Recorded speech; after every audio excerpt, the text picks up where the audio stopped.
উন্নত চিকিৎসার জন্য লন্ডনে নিয়ে যাওয়ার কথা রয়েছে বিএনপি চেয়ারপারসন বেগম খালেদা জিয়াকে। বৃহস্পতিবার বেগম জিয়ার ব্যক্তিগত চিকিৎসক ও দলের স্থায়ী কমিটির সদস্য ডাক্তার AZM জাহিদ হোসেন গণমাধ্যমকে জানিয়েছিল শুক্রবার মধ্যরাতের পর যে কোনো সময় অসুস্থ খালেদা জিয়াকে নিয়ে চিকিৎসার জন্য লন্ডনের উদ্দেশ্যে রওনা দেয়া হবে। সেই অনুযায়ী বৃহস্পতিবার রাত 11টা থেকে 12টার মধ্যে কাতার আমিরের বিশেষ এয়ার অ্যাম্বুলেন্স ঢাকায় পৌঁছানোর কথা ছিল, কিন্তু সেই রাত গড়িয়ে এখন সকাল। তারপরেও কেন এলো না এয়ার অ্যাম্বুলেন্সটি?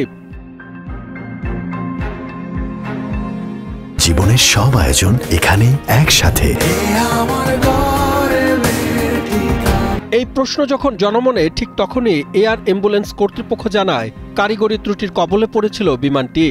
শুক্রবার সকাল তখনও কাতার থেকে ঢাকার উদ্দেশ্যে ছেড়ে আসতে পারেনি বিমানটি।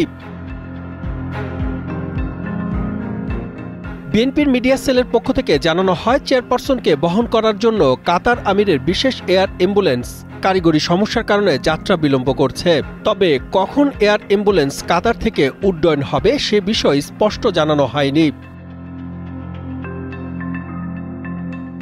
বেবিচকের ঊর্ধ্বতন কর্মকর্তারা জানিয়েছেন, মন্ত্রণালয়ের চিঠি পেলেই তারা অ্যাম্বুলেন্সটি অবতরণের অনুমতি দেওয়ার প্রক্রিয়া শুরু করবেন। সাদমান সাকিব, কালের কণ্ঠ।